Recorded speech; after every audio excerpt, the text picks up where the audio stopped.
Hoje a gente está aqui para resolver um exercício que envolve queda livre e lançamento vertical.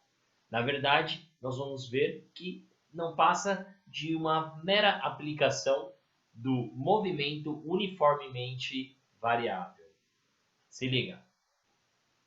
Bem, pessoal, para resolver esse exercício, a gente vai ter que lembrar do seguinte. Primeiramente, a gente está falando de um tipo de movimento que está sujeito somente à ação da gravidade. A gente não está considerando as forças de resistência do ar.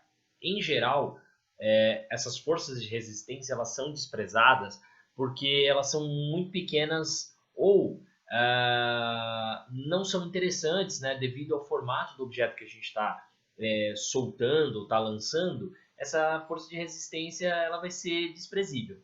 Então a gente está considerando aqui uma situação dessa.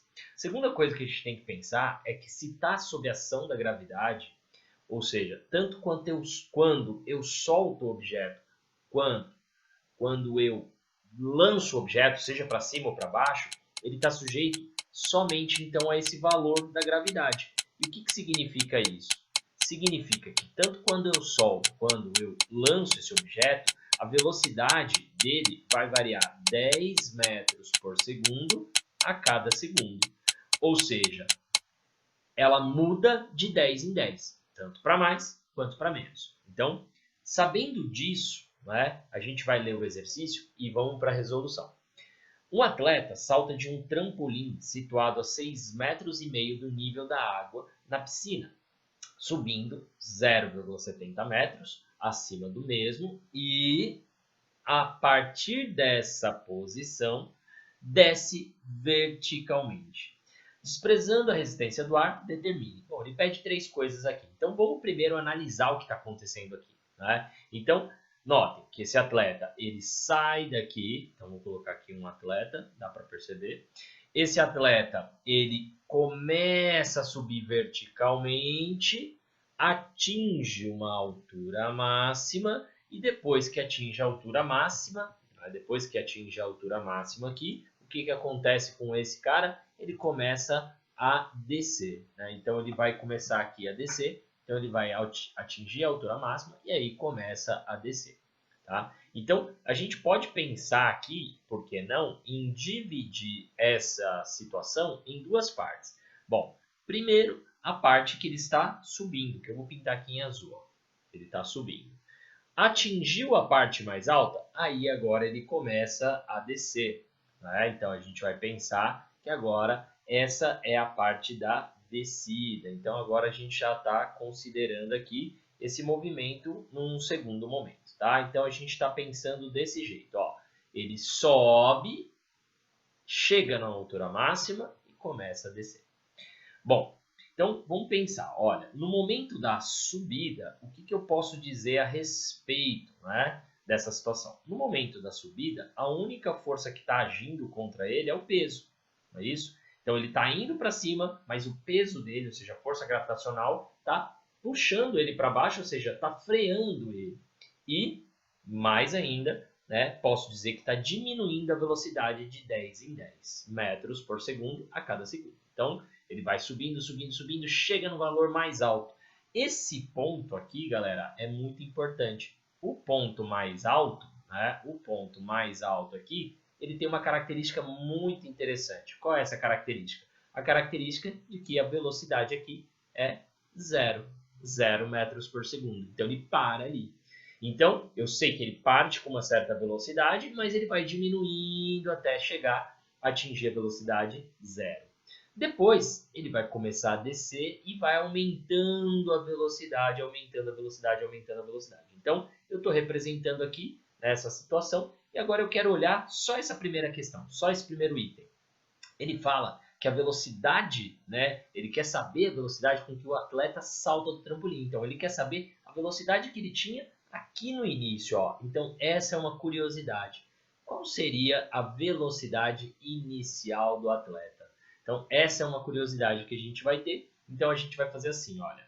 Para resolver esse problema, como a gente sabe que a velocidade está variando com o passar do tempo e sempre do mesmo jeito, a gente vai falar que isso é um movimento retilíneo uniformemente variado. Bom, E o que eu vou usar para resolver aqui? Olha, eu sei dizer, certo, que a velocidade, né, nesse trecho aqui, ó, se eu considerar só esse trecho em azul, no início a velocidade é desconhecida, mas que no final desse trecho azul, a velocidade eu sei qual é, 0 metros por segundo. Então, o que a gente vai fazer? Bom, a gente vai fazer o seguinte, o que eu quero descobrir, não é? Eu quero descobrir a velocidade inicial. Tá, qual outra informação que eu tenho nesse trecho? Olha, eu tenho que nesse trecho de subida, ele conseguiu atingir uma altura de 0,70 metros acima do nível de trampolim. Então, a gente vai falar que o deslocamento que ele teve nesse trecho, só em azul por enquanto, é de 0,70 metros. Bom, com esses dados, o que a gente vai poder fazer? Bom, a gente vai poder usar as equações e as funções horárias para o movimento retilíneo uniformemente variado, só que com uma alteração.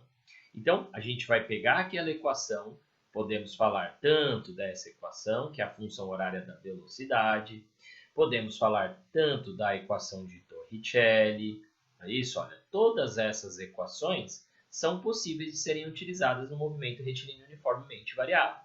E a função horária da posição também poderia ser utilizada. Isso eu já comentei em outros vídeos, né? Então depois eu vou deixar um card aí para você recuperar esses tópicos aí.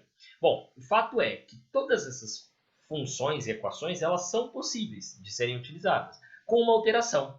No lugar da aceleração, eu vou usar a gravidade, porque quem está fazendo o papel de acelerar ou desacelerar, nesse caso, é a aceleração da gravidade, ou seja, é a gravidade. A força gravitacional está fazendo com que o objeto ou vá diminuindo a velocidade, ou, no caso, aumente a velocidade. Então, tanto na subida quanto na descida. Então, a gente vai fazer essa alteração. Então, todas essas equações aqui, a gente vai poder dizer o seguinte, olha, eu vou trocar, na verdade, então vou trocar, vou fazer uma troca aqui, tá? No lugar da aceleração, eu vou pôr a gravidade. Então, vai ficar assim, ó.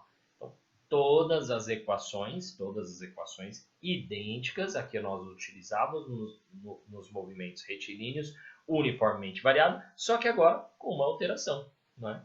Então, ela vai estar assim. Então, eu vou até deixar isso aqui do lado, né? Então, nossa equaçãozinha aqui, então nós vamos poder deixá-la aqui, né? E nós vamos escolher uma delas. Fala assim, bom, o que eu quero saber? Eu quero saber a velocidade inicial. Se eu quero saber a velocidade inicial, eu posso usar qualquer uma dessas duas aqui. Na verdade, qualquer uma das três eu poderia usar, só que tem um detalhe. Ele não fala para a gente quanto tempo demorou para que ele atingisse a altura máxima. Esse é um fator muito importante para a gente, porque se ele não falou o tempo de subida desse cara aqui, a gente vai falar o seguinte, olha, essa daqui, nesse momento, não vai ser tão interessante, nem essa. Por quê? Porque todas elas envolvem o tempo, ou seja, envolvem a necessidade de eu saber o tempo desse movimento, e eu não sei. Então, por enquanto, nós vamos usar a equação de Torricelli. Então, nós vamos fazer o seguinte, a velocidade final ao quadrado é igual à velocidade inicial ao quadrado mais 2 vezes o valor da gravidade vezes o deslocamento. Então, nós já sabemos essas informações, todas elas nós já sabemos, deixa eu colocar mais para cá. Então, como nós já sabemos essas informações, é só utilizar. Vejam só como é fácil, ó. Velocidade final eu sei que é zero, ou seja, lá no topo a velocidade vai ser zero. A velocidade inicial é o que eu quero descobrir. E aqui tem um detalhe. Quando ele está subindo, a gravidade, né, na hora que ele está subindo, no movimento de subida, né, quando ele tem velocidade para cima, apontando para cima, a gravidade está agindo contra ele. Então, eu vou usar aqui, eu vou orientar a minha trajetória. Se eu orientei a minha trajetória como sendo positiva para cima, a gravidade ela vai ser menos 10. Esse é um fato muito importante que você tem que estar muito atento. E ΔS é o quanto que ele vai percorrer nesse caminho. Então, aqui nós temos 0,70. Resolvendo a equação, nós vamos chegar a um valor de, olha, 10 vezes 0,70, que é 7, né? No caso, menos 7, vai dar menos 14. A velocidade inicial é igual a 14, portanto, a velocidade inicial é raiz quadrada de 14, o que vai dar algo aproximado aqui a 3,75 metros por segundo. Então, pronto, descobrimos que a velocidade com que esse cara sai, né, com que ele se desloca no começo, com que ele parte, é uma velocidade de 3,75 metros por segundo.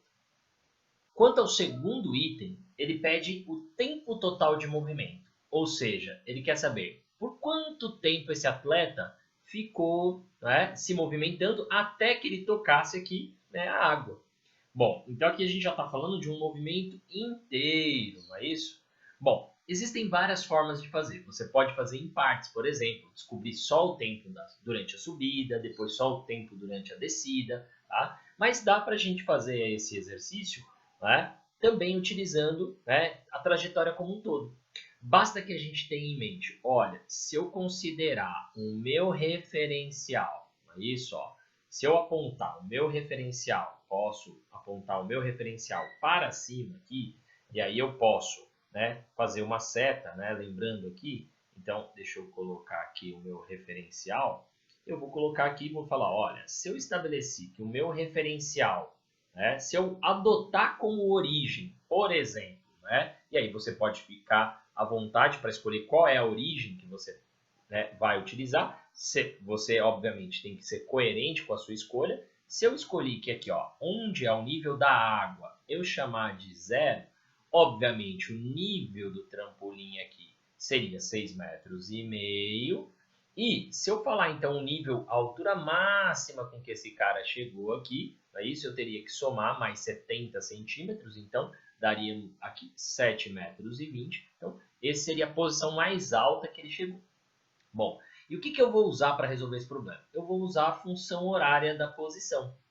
Vejam que quando eu uso essa função, olhando, né, agora observando que eu já troquei aqui a aceleração pela gravidade, eu vou falar o seguinte, olha, esse cara ele parte desta altura. E qual é essa altura segundo o meu referencial? Olha, segundo o meu referencial, essa altura é de 6,5 metros.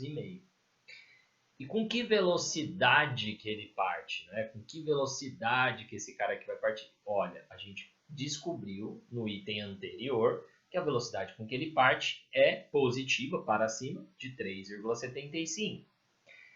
Mais uma vez, a gravidade, isso, como a gente orientou nossa trajetória para cima, a gravidade vai ser utilizada com valor negativo, menos 10.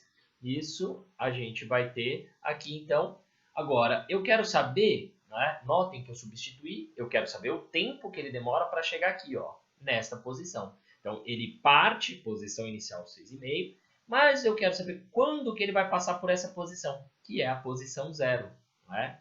Como que ele vai chegar nessa posição 0? É isso que eu quero saber. Notem que aqui eu vou chegar a uma equação, né? 6,5 mais 3,75t menos 5t ao quadrado. Bom, aqui, né, algumas pessoas preferem, né, trabalhar com, né, o coeficiente a de uma função de segundo grau positivo. Então, aqui fica a critério aí de quem está resolvendo escolher, né, qual é a melhor forma de resolução do exercício, tá? Eu estou colocando assim, ó, tudo bem? Então, eu coloquei tudo para lá, ó, passei tudo para lá, deixei esse cara positivo, ó, foi para o outro lado, né? Então, aqui também, ó, foi negativo, era positivo, vai para o outro lado negativo, deixei assim. Bom, aqui a gente chega a uma função de, na verdade, de segundo grau. Tá? E como é que a gente resolve uma função de segundo grau? Galera, existem várias formas de você resolver uma função, uma equação de segundo grau. Tá? Bom, uma que é muito comum e a gente aprende lá na escola, né, que é a equação de Bhaskara, que diz o seguinte, olha, a variável que você quer resolver aqui, que no caso é t, não é x, né? Então, vai ser assim, ó, menos o valor do coeficiente b, mais ou menos a raiz do discriminante delta, dividido por 2 vezes o coeficiente a. E o delta vai ser dado por b quadrado menos 4 vezes a vezes c. Tá? Então, você fala, nossa, professor, que chatice, tem que lembrar disso. Essa é uma das formas de resolver. Depois eu vou fazer um outro vídeo resolvendo tudo isso com forma gráfica, né, usando gráficos, que eu acho que vai ficar muito mais fácil para vocês. Bom, o que nós temos aqui? Tá? O que nós vamos usar aqui? Primeiro a gente tem que saber quem é o coeficiente A, coeficiente B, coeficiente C, não é isso? Então, quem que é A, B e C? Então, A é aquele cara que está junto com o t quadrado, ó, tá? Com a variável quadrada. Tá? Então, a gente vai falar que esse é o coeficiente A. Tá? O coeficiente B é aquele que está com a variável sozinha. Não é isso? Ó, elevado à primeira potência. E o coeficiente C é quem está sozinho. Então, tá aqui, temos A, B e C. Só que tem um problema, né? A gente percebe que em algum momento a gente vai ter que fazer esse cara aqui elevado ao quadrado. Tá? Então, a gente vai ter que elevar ele ao quadrado em algum momento aí. Tá? E aí fica a critério de vocês decidirem. Olha, é legal, melhor trabalhar com ele com outro número, né? Porque a gente vai ter que trabalhar com esse valor quadrado, vai ter que multiplicar aqui. Então, pode ser que não seja tão interessante para vocês assim. Tá? Então, aqui eu vou usar um recurso, eu vou usar a calculadora. Então, eu acho que vai ficar, né, mais fácil fazendo, deixando em números inteiros. Mas como eu vou usar a calculadora aqui, porque o nosso foco não é trabalhar Bhaskara, né, equação de Bhaskara, e sim resolver o problema, eu vou fazer o seguinte, olha. Então, eu vou aplicar essa equação aqui. Então, eu vou fazer primeiro o delta. Eu vou colocar aqui, ó, b quadrado, tudo bem? Então, o valor b ao quadrado menos 4 vezes o valor a vezes o valor c. Então, aqui a gente vai resolver desse jeito, 3,75 ao quadrado. Então, nós vamos colocar nossa calculadora aqui, 3,75 e vamos elevar ao quadrado. Então, ó, dê um valor aqui próximo de 14, tá, galera? Próximo de 14. Então, o que eu vou fazer? Eu vou colocar aqui, ó, aproximadamente 14. A gente vai ter um valor, né, que vai dar meio quebrado aqui. Então, vou colocar aqui aproximadamente 14. Agora, olha, eu tenho um número negativo multiplicando um número positivo, que está multiplicando o número negativo. Então, eu tenho, na verdade, um valor positivo que vai sair daqui, ó. Menos com mais, menos. Menos com menos, mais. Então, eu vou ter 4 vezes 5, né? E depois 5 vezes isso. Então, eu posso fazer isso aqui usando a nossa calculadora aqui. Tá? Então, podemos, já que a gente está usando a calculadora, 4 vezes 5 vezes 6,5. Tá? Então, 130. Então, esse valor aqui desse discriminante deu, né, próximo de 144. É isso, ó, 130 com mais 14, né? 130 com mais 10, 140, 144. Tá. Então, tá vendo que deu um valor aqui interessante pra gente. Aproximadamente, a gente tem que lembrar disso. Bom, e aí eu vou colocar aqui, olha, o tempo, então, que vai demorar é menos o valor B, lembrando que B é negativo, mais ou menos a raiz daquele número ali, ó, do 144, que a gente sabe que é 12. Então, dividido por 2 vezes o valor A, que aqui, ó, que é 10. Não é isso? Então, esse resultado, menos com menos vai dar mais, a gente pode até apagar aqui, né? A gente pode até apagar aqui, colocar esse valor sendo positivo aqui. Então, 3,75, né? Mais ou menos 12 dividido por 10. Esse mais ou menos não é que é aproximado, quer dizer que tem duas respostas possíveis. Ou 3,75 mais 12, o que vai dar para a gente aqui, né? 15,75, tá? Dividido por 10, ou a gente vai ter 3,75 menos 12, né? Então, a gente já vai ter um valor negativo aqui, ó, menos alguma coisa. Eu preciso saber qual é o número? Não. Você nem vai precisar saber. Então, vai dar menos alguma coisa aqui. Professor, por que você vai descartar isso aqui? Eu vou descartar porque nossa resposta é um tempo. E o tempo, a gente está considerando um tempo positivo. Né? Um tempo negativo para a gente não vai ser algo que aconteceu anterior ao início da nossa observação. Então, não interessa para a gente.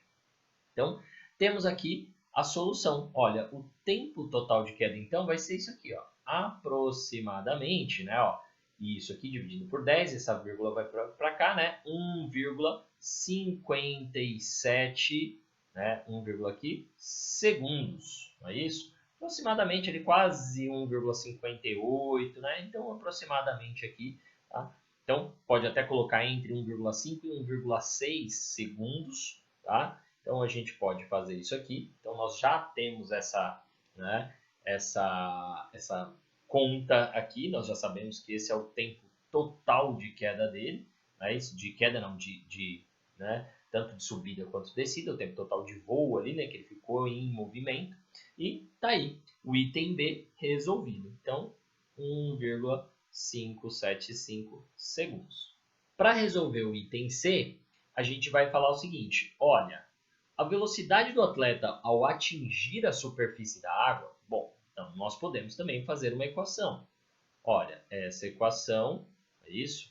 A equação que a gente possuía, não é isso? Da função horária da velocidade, só que agora a gente vai utilizá-la, né, para descobrir qual é a velocidade após, então, é isso? Esse tempo total de voo. Olha, eu sei que a velocidade inicial era 3,75, sei que a gravidade aqui vai ser menos 10, porque a minha orientação da minha trajetória é para cima, né, sendo positiva para cima. Então, a velocidade está no sentido positivo no início, né?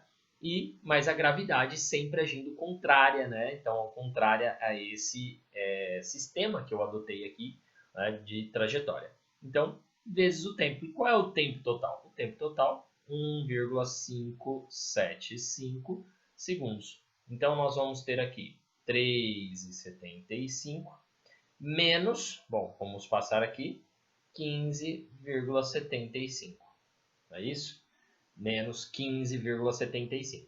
Então, se eu tivesse 15,75 e tirasse 3, isso daria 12, não é isso? Então, aqui nós, no caso, vamos ter menos 12 metros por segundo. E esse menos é interessante observar que se eu considero minha trajetória sendo positiva para cima, essa velocidade, então, ela é negativa, então ela tem orientação para baixo. Então, realmente, ele chega aqui com uma velocidade de 12 metros por segundo. Então, nós temos aí a resolução completa do exercício. Então, recapitulando, ele parte com velocidade de 3,75 metros. À medida que ele sobe, a velocidade vai diminuindo 10 metros por segundo a cada segundo. Ele para, chega lá no ponto mais alto da trajetória, atinge velocidade zero e aí começa a queda livre dele sendo puxado para baixo, aumentando a velocidade de 10 em 10, é isso? A velocidade dele vai crescendo, crescendo, crescendo e ele atinge aqui após, né, então, do percurso todo de 1,575 segundos e ele atinge a velocidade de 12 metros por segundo ao atingir a água aqui, né, e finalizando o exercício. Tá bom? Espero que tenham gostado. Fiquem atentos porque eu vou fazer um outro vídeo desse aqui, desse exercício, só que resolvendo de uma forma que eu acho mais tranquila, que é utilizando os gráficos. Tá? Então seria a parte 2 aí, resolvendo esse exercício com gráficos. Tá bom? Um abraço, galera!